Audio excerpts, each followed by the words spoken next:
Once your course comes up, there's several different styles. This is the predominant method that we've used to design the content. You can see right through the center here all the things that are in the course.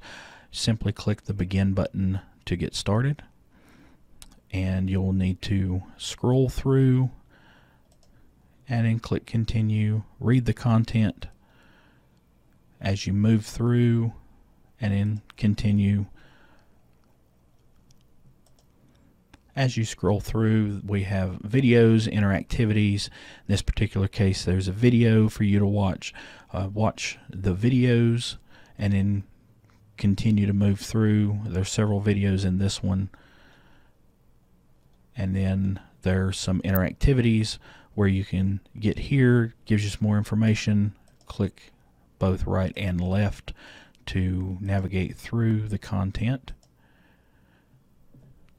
If you're on a computer and it seems like things are too small or too big, then you can always use the Control plus button, which makes things larger, or you can hold Control and minus and it will shrink things down. So sometimes you can do that to customize the size of the content on your screen. This interactivity is a flip card, so you can click on it there, move through, and you'll see generally we use definitions on here. There's some other things that you would use that for, but when you see this activity, that's what it is. It's a flip card activity. As you move through, from time to time you will see a knowledge checkpoint, so you can read the question and then answer the question.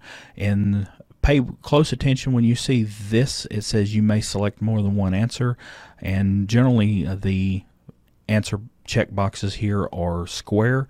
That lets you know that it will accept multiple blocks. You can select on multiple of those. The others, I believe, if I'm not mistaken, are circles, and those you can only click one, and each time if you click another one, it will remove the one from it. And so it's fairly simple to tell which ones are multiple answer, which ones are not.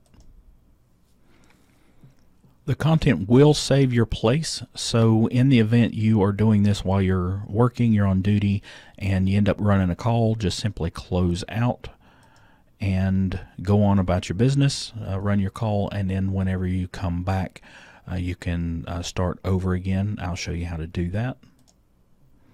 So in this case, we're going to say that we had to run a call and we've come back. It could be hours later, it could be a day or two later, whatever, and click on the lesson that you were in, and it will load.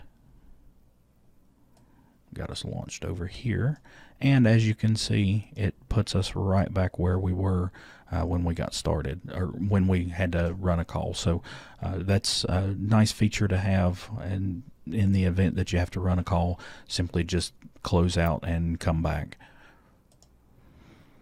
In some of these lessons we have scenarios where you'll meet a partner and they'll run you through a scenario. So simply follow the prompts, answer the questions, click on the links as you move through the scenarios to help kind of drive the points home that we've reviewed earlier.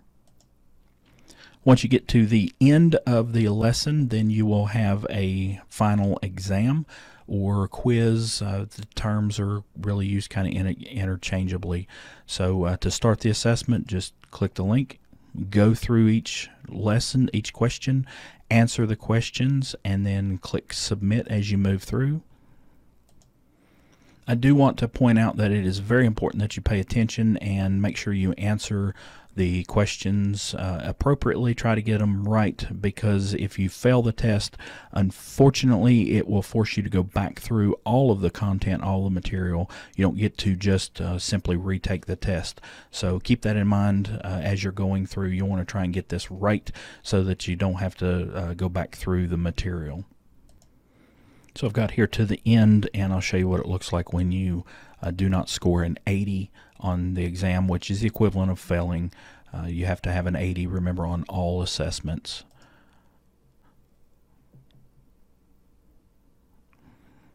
You see I bombed that one. So it doesn't give me the opportunity to complete anything. You can go through, read your references, all of that stuff. However, when you close it, your content or the course itself will not show that you have completed it. So you can see here it did not receive a score of 80, so I'll have to go back through and do it again. So when I click on it, rather than start me at the end, you'll see it starts me right back at the very beginning. So I have to go back through the content. If you didn't score an 80 or higher, then I suggest that the best way to go through this is the stuff that you failed the second time when you go through it.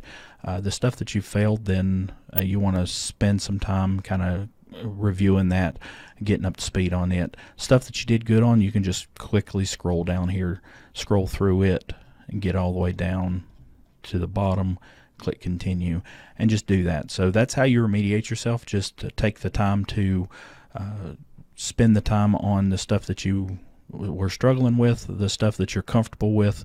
Then you can scroll through that and then go on to the next so that you can get to the final test and take it again. So now I've gone through the content, I've remediated myself, and I'm ready to take the assessment again. So here we go. Through the magic of television, we will move through this. And there we go. Through the magic of television, here we go. Click next.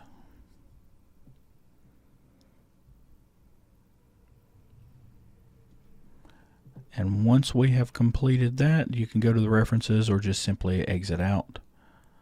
Close the window. And now you'll see I have 2 greens, which lets you know that I have gotten the grade that was required.